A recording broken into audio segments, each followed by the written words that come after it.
O Espírito Santo e a salvação. Em uma das nossas cruzadas em Londres, um barão russo veio a uma reunião noturna. Ele não falava inglês, mas quando foi feito o convite para aceitar a Cristo, ele veio à frente. O experiente conselheiro russo, que foi falar com ele, perguntou-lhe como tinha entendido o suficiente da mensagem para compreendê-la tão inteligentemente, sem saber falar inglês. O barão disse: quando entrei neste lugar, um profundo desejo de encontrar a Deus tomou conta do meu coração. Diga-me, como posso achá-lo? Esta é uma de centenas de histórias semelhantes que me aconteceram durante estes anos de ministério.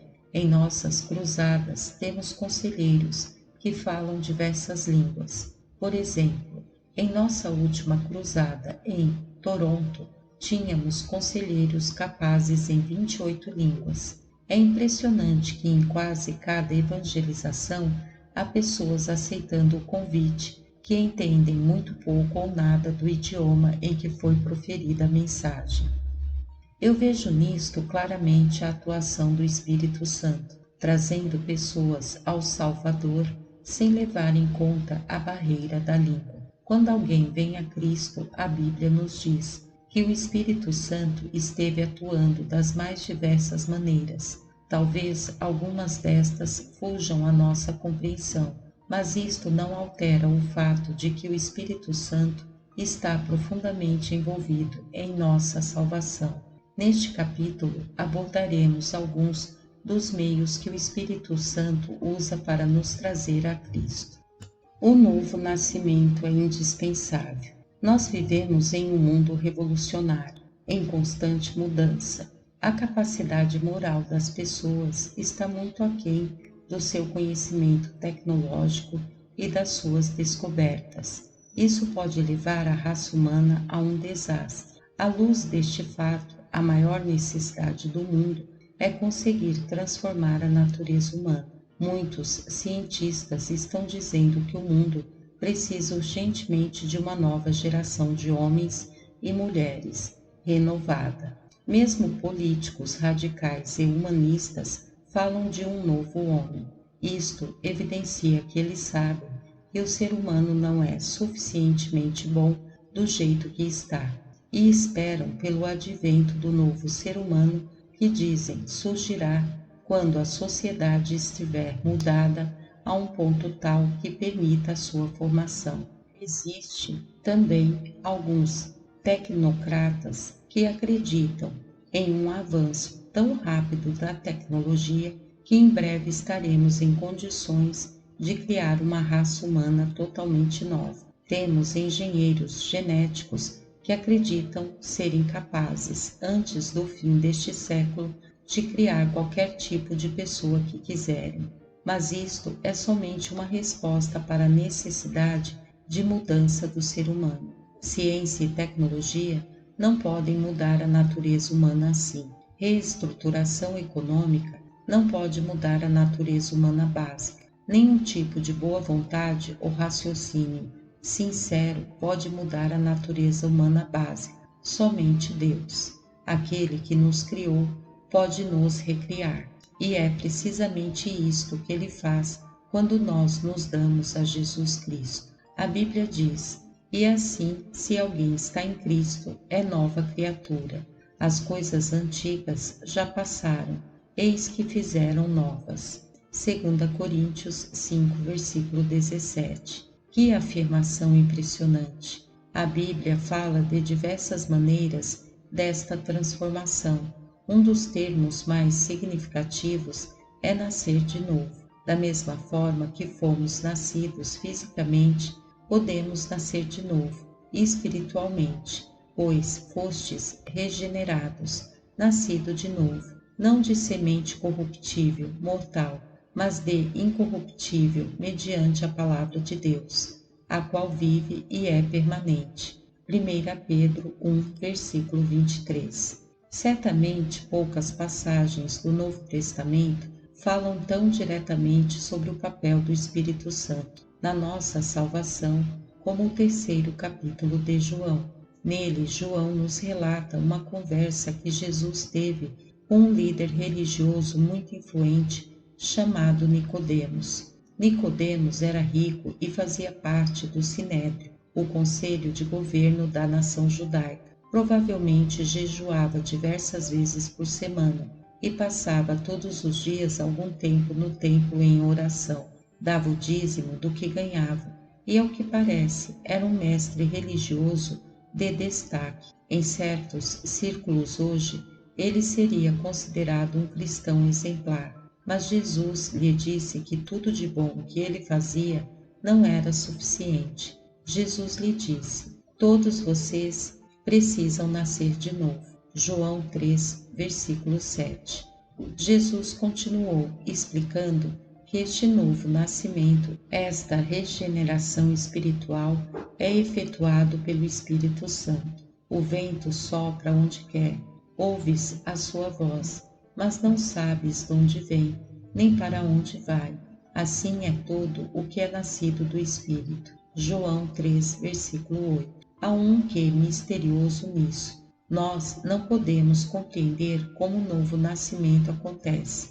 Ele vem de cima, não da terra ou da nossa natureza humana.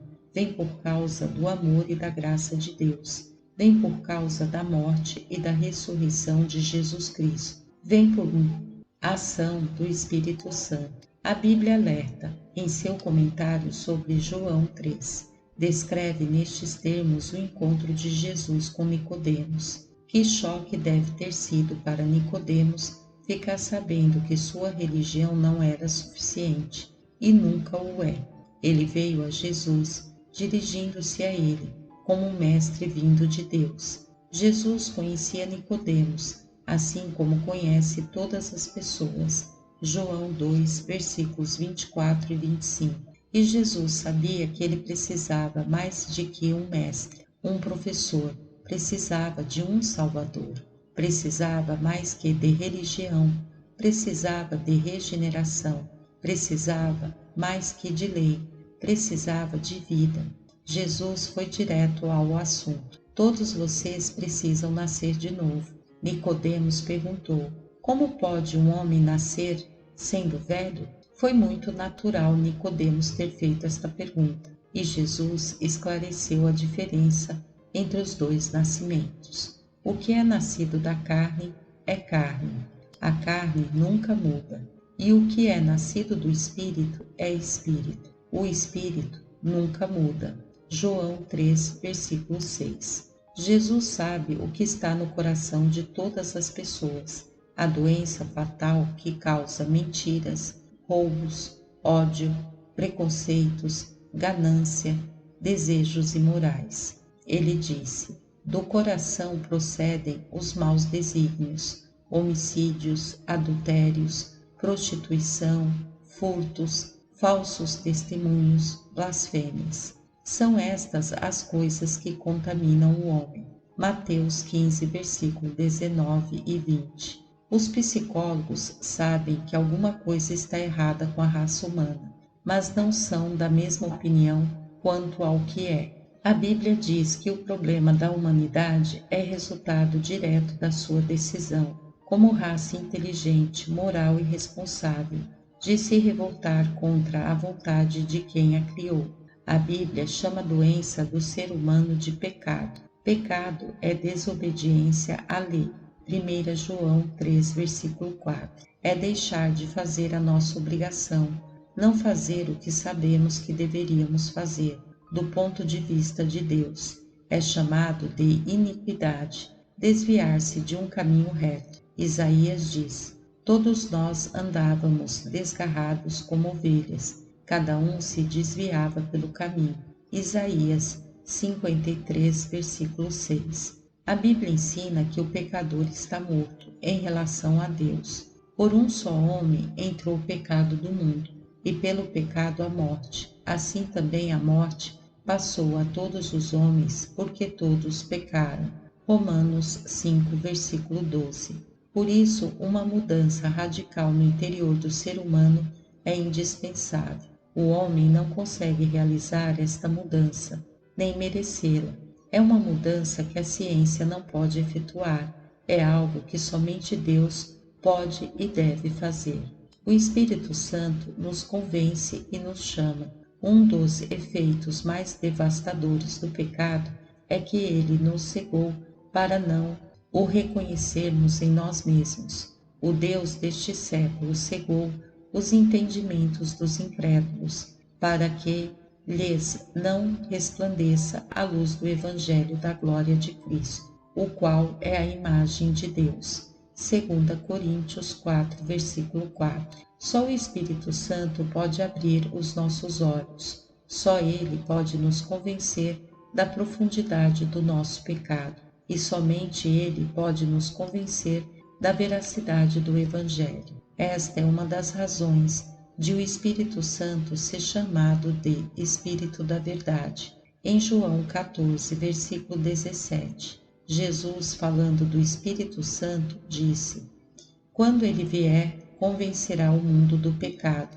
da justiça e do juízo. Do pecado, porque não creem em mim; da justiça, porque vou para o Pai, e não me vereis mais; do juízo, porque o príncipe deste mundo já está julgado. João 16, versículos 8 ao 11.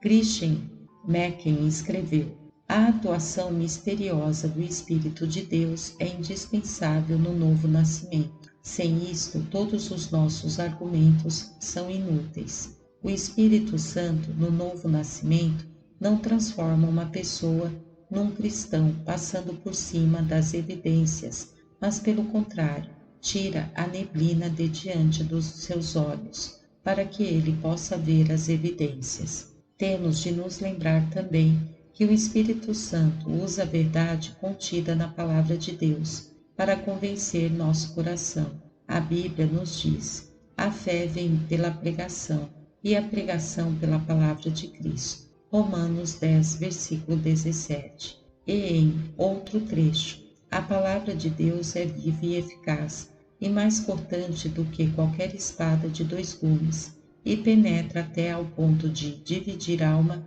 e espírito, juntas e medulas, e apta para discernir os pensamentos e propósitos do coração. Hebreus 4, versículo 12. Deus e Espírito Santo pode transformar a nossa mais humilde pregação e nossas mais covardes palavras sobre Cristo, por seu poder, em palavra de persuasão na vida de outras pessoas. Sem a atuação do Espírito Santo, nunca veríamos com clareza a verdade divina sobre o nosso pecado ou a respeito do nosso Salvador. Isto é o que eu acho que Jesus quis dizer em João 6, versículo 44. Ninguém pode vir a mim se o Pai que me enviou não o trouxer, e eu o ressuscitarei no último dia. A Bíblia nos faz uma advertência solene de não resistirmos ao chamado do Espírito Santo. Lemos em Gênesis 6, versículo 3: o meu Espírito não agirá para sempre no homem. Sem a ação do Espírito Santo, é impossível chegar a Cristo, mas há o perigo de passarmos do último retorno e de nossos corações se tornarem tão insensíveis e endurecidos pelo pecado que não ouvimos mais a voz do Espírito. Digo novamente que há muitas coisas que não entendemos completamente, e não cabe a nós dizer quando uma outra pessoa chegou a este ponto. Não poderia, aparentemente, haver homem mais endurecido que o rei Manassés no Antigo Testamento, e mesmo assim ele no fim se arrependeu do seu pecado, e Deus em sua graça o perdoou. 2 Crônicas 33. Mas não devemos menosprezar a advertência que a Bíblia nos faz. Esta é a hora de receber o socorro de Deus. Hoje é o dia de ser alvo. 2 Coríntios 6, versículo 2. O autor do livro de Provérbios diz: o homem que muitas vezes repreendido endurece a cerviz, teima em não se corrigir. Será quebrantado de repente sem que haja cura. Provérbios 29, versículo 1. O Espírito Santo nos regenera. Junto com arrependimento e fé, o Espírito Santo opera a regeneração do coração das pessoas. Regeneração é sinônimo de renovação ou novo nascimento, não por obras de justiça praticadas por nós, mas segundo a sua misericórdia. Ele nos salvou mediante o lavar regenerador e renovador do Espírito Santo. Tito 3, versículo 5. De fato, a palavra grega traduzida por regeneração nesta passagem é composta de duas palavras. Significa literalmente nascimento de novo ou novo nascimento. Esta mudança é de uma vez por todas e tem efeitos inevitáveis. Em João 3, versículo 3, a Bíblia fala de nascer de novo. O pecador, antes de renascido, está morto em transgressões e pecados. A regeneração da vida ao que está morto. A pessoa é purificada por Deus da culpa de ter quebrado a lei. Recebe dele o perdão por cada pecado. Além disso, pelo novo nascimento, o pecador justificado se torna uma nova criação, uma nova criatura. 2 Coríntios 5, versículo 17, Gálatas 6, versículo 15. E a regeneração ainda, como a justificação, é imediata, constitui um ato instantâneo do Espírito Santo, apesar de a pessoa que nasce de novo talvez não saber a hora exata. Os teólogos já discutiram muito sobre quando acontece a regeneração na vida de uma pessoa. Com poucas vozes discordantes, o ponto central está claro: é o Espírito Santo que regenera o nosso interior. O presente de vida nova ou divina vem de Cristo para a pessoa regenerada, através do Espírito Santo. Jesus disse que o novo nascimento é um mistério. Como ilustração, ele usa o vento. Sentimos seus efeitos, mas não podemos ver de onde vem nem para onde vai. Da mesma forma, a regeneração é um acontecimento oculto. Neste mesmo sentido, é algo que ocorre no coração do indivíduo que talvez nem seja percebido por ele, e muitas vezes nem as pessoas ao seu redor o notam imediatamente. Os resultados no novo nascimento são tão incalculavelmente significativos que merecem ser chamados de milagre. O maior de todos os milagres, da mesma forma como os incrédulos não reconheceram Jesus quando ele esteve na terra, é possível que a nova pessoa em Cristo passe despercebida, pelo menos por algum tempo. Mas a nova pessoa existe interiormente, visível e não para o mundo. Mais cedo ou mais tarde, a nova vida se manifestará por seu procedimento orientado em Deus. A vida divina que existirá para sempre está ali, e a nova pessoa que possui o reino de Deus está ali. 2 Coríntios 5,17. Uma nova criatura. Não quero diminuir a importância da decisão e da fé pessoal. Não podemos nos acomodar passivamente e esperar que o Espírito atue antes de chegarmos a Cristo. Nós recebemos uma ordem: pede e dar-se-vos-á, buscai e achareis, batei e abrir-se-vos-á. Mateus 7, versículo 7. Temos a promessa de Deus: buscar-me-eis e me achareis, quando me buscardes de todo o vosso coração. Jeremias 29, versículo 13. E a Escritura ainda nos diz que mesmo a fé é um presente de Deus. Devido à sua bondade é que vocês foram salvos, mediante a confiança em Cristo. E até a própria confiança não vem de vocês mesmos. É uma dádiva de Deus também. Efésios 2, versículo 8. Por isso, nós temos tudo o que precisamos para nos decidirmos por Cristo, mas ainda temos a responsabilidade de responder ao chamado do Espírito Santo. O processo do novo nascimento, do ponto de vista divino, não é complicado. O Espírito de Deus, tomando da palavra de Deus, faz um filho de Deus. Nós nascemos de novo pela atuação do Espírito Santo, que por sua vez usa a palavra de Deus divinamente inspirada. O Espírito de Deus dá vida às pessoas. A partir do momento em que nascemos de novo, o Espírito passa a morar em nós para toda a vida. Recebemos vida eterna. Evangelizando há mais de 35 anos, já vi centenas de milhares de pessoas descer pelos corredores de auditórios, estádios, igrejas, tendas e parques para fazer o que é comumente chamado de uma decisão por Cristo. Há alguns anos eu tentei mudar esta terminologia para interessados. Vir à frente em uma reunião evangelística não significa necessariamente que a pessoa foi ou será regenerada. Descer por um corredor, uma espécie de compromisso público com Cristo, é só um ato visível, apesar de importante. Pode ou não refletir o que está acontecendo, ou já aconteceu no coração da pessoa. A regeneração não é mérito do evangelista, é o Espírito de Deus que faz isto, condição indispensável para um novo nascimento. São arrependimento e fé, mas só estes dois não bastam. Fé genuína é um presente de Deus, como eu já disse. Ele até nos ajuda a nos arrependermos. Quando uma pessoa evidencia esse tipo de arrependimento e fé, podemos estar certos que Deus, Espírito Santo, acrescenta a regeneração.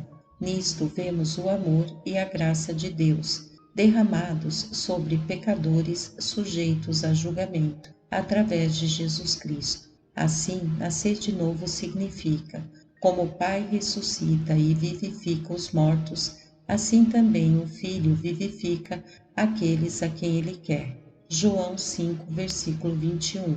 Em Atos, Pedro chama isto de arrependimento ou ser convertido. Paulo, em Romanos 6,13, falou de ressurretos dentre os mortos. Aos Colossenses, Paulo disse: vos despistes do velho homem com seus feitos, e vos revestistes do novo homem, que se refaz para o pleno conhecimento, segundo a imagem daquele que o criou. Colossenses 3, versículo 10. Você e eu não podemos herdar a regeneração. A todos quantos o receberam, a Jesus deu-lhes o poder de serem feitos filhos de Deus, a saber, aos que creem no seu nome. João 1, versículo 12. As pessoas podem ter sido batizadas, como Hitler e Stalin o foram, mas isto não é garantia de que foram regeneradas. Simão, o mágico, foi batizado por Filipe depois de ter acreditado em algum vago sentido mental, mas Pedro lhe disse: o teu coração não é reto diante de Deus. Atos 8, versículo 21.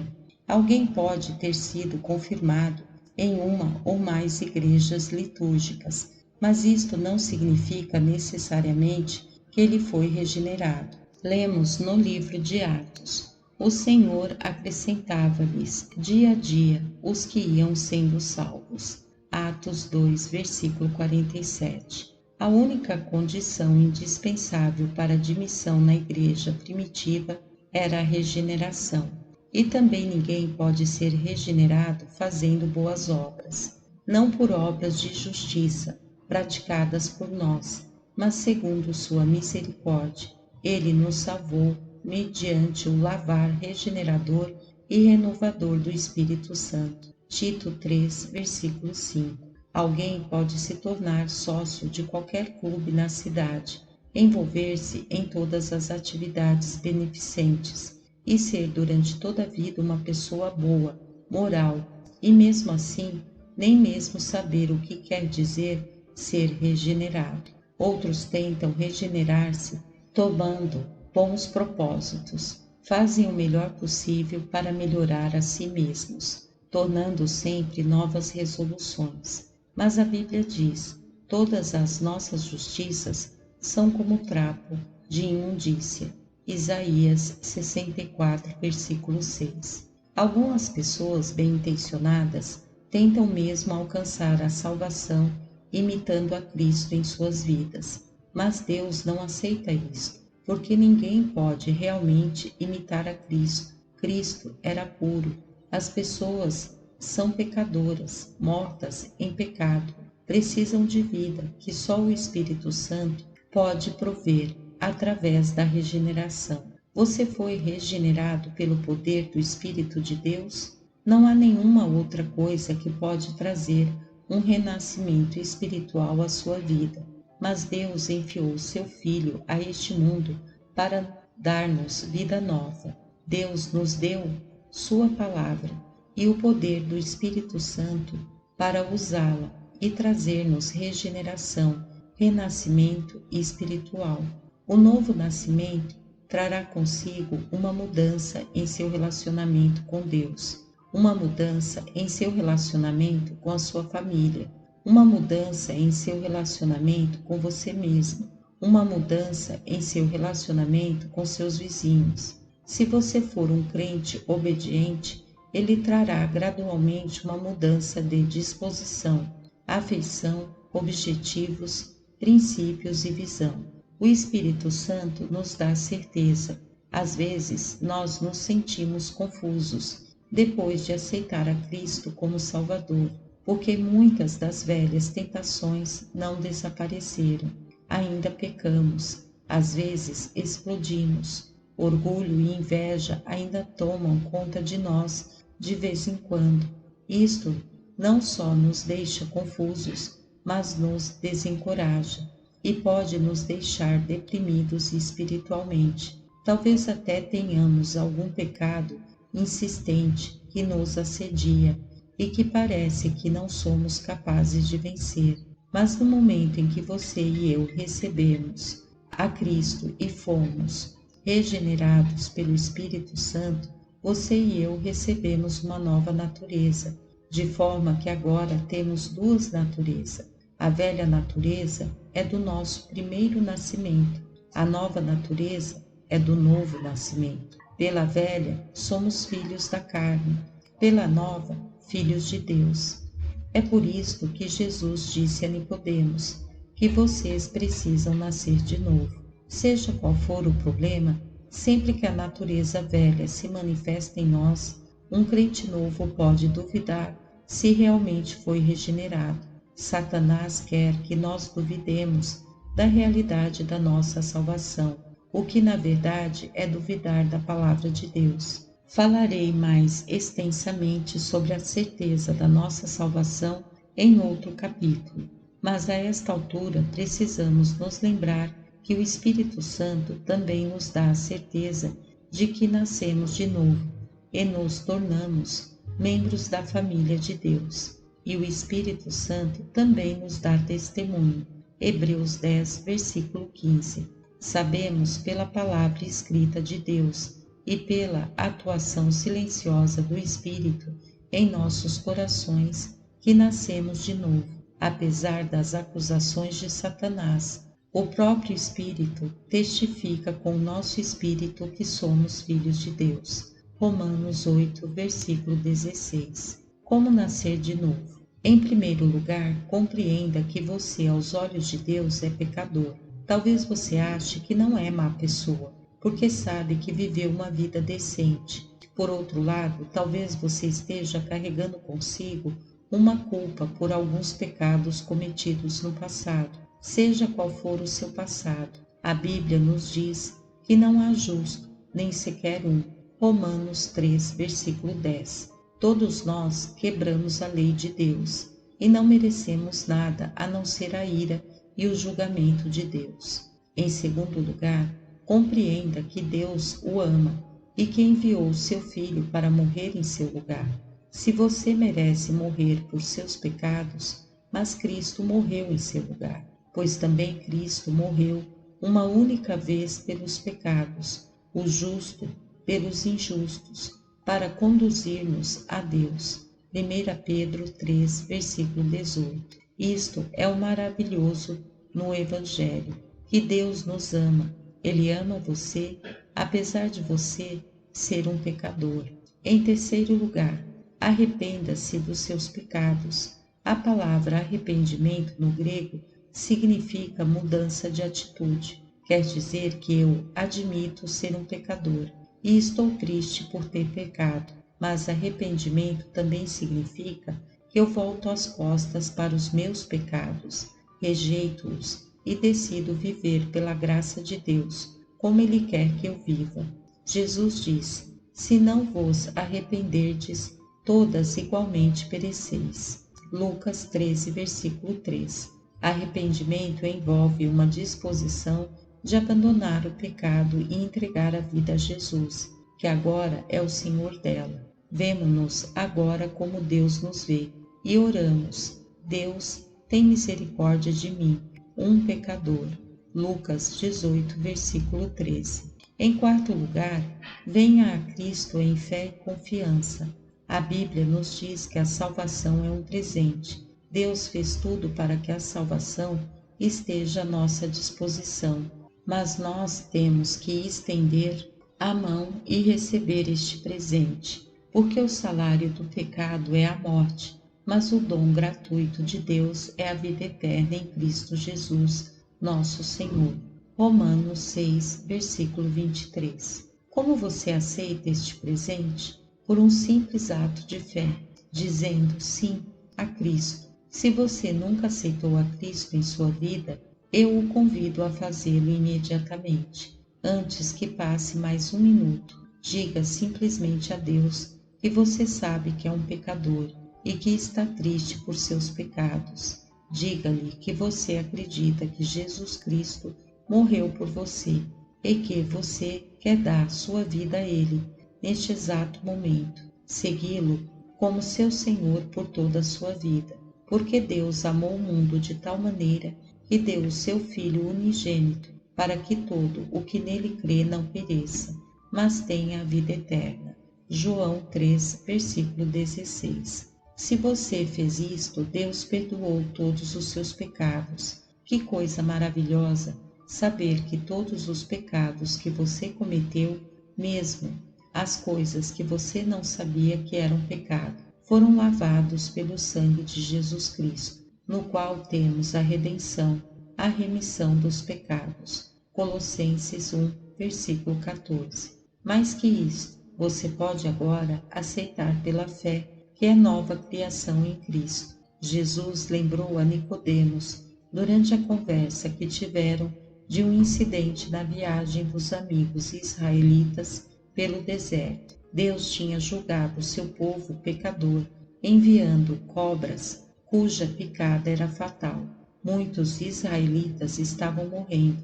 Então Deus ordenou a Moisés que fizesse uma cobra de bronze e a erguesse bem alto como uma vara.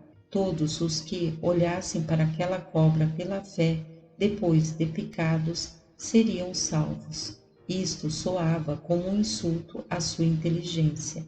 O bronze não tem qualidades medicinais, e eles sabiam que remédio nas picadas não os curaria. Não havia condições de lutar contra as cobras. Tampouco ajudaria a trazer sacrifícios para a serpente de bronze. Orar para esta cobra também não os livraria da morte. Nem Moisés, o profeta de Deus, podia ajudá-los. Tudo o que eles precisavam fazer era olhar para a cobra de bronze, crendo como uma criança de que Deus os salvaria por completo, por sua graça. Olhando para a cobra de bronze, estavam olhando para além dela, para o próprio Deus. A mesma coisa aconteceu muitos séculos mais tarde. Jesus disse: eu serei levantado, olhem para mim e serão salvos. E de fato foi levantado quando morreu na cruz. Ninguém pode vir a Cristo se o Espírito Santo não o levar para a cruz, onde Jesus, com seu sangue, limpa cada pessoa que confiar nele dos seus pecados. Deus não quer insultar nossa inteligência, como não quis insultar a dos israelitas no deserto. Mas se você não crê em Cristo, sua mente foi afetada pelo pecado, cegada espiritualmente pelo mal. Por isso o apóstolo Paulo disse: porque Deus, em sua sabedoria, não deixou que os homens o conhecessem pela sabedoria humana. Ao contrário, resolveu salvar aqueles que creem, e fez isto através da mensagem louca que anunciamos. 1 Coríntios 1, versículo 21. À primeira vista, parece loucura acreditar que Jesus Cristo, que morreu em uma cruz e ressuscitou há 2000 anos atrás, possa transformar radicalmente sua vida pelo Espírito Santo hoje. Mas neste instante, milhões de cristãos em todos os continentes podem erguer-se e confirmar que ele transformou suas vidas. Aconteceu a mim há muitos anos. Pode acontecer a você hoje. Amém. Graça e paz, irmãos.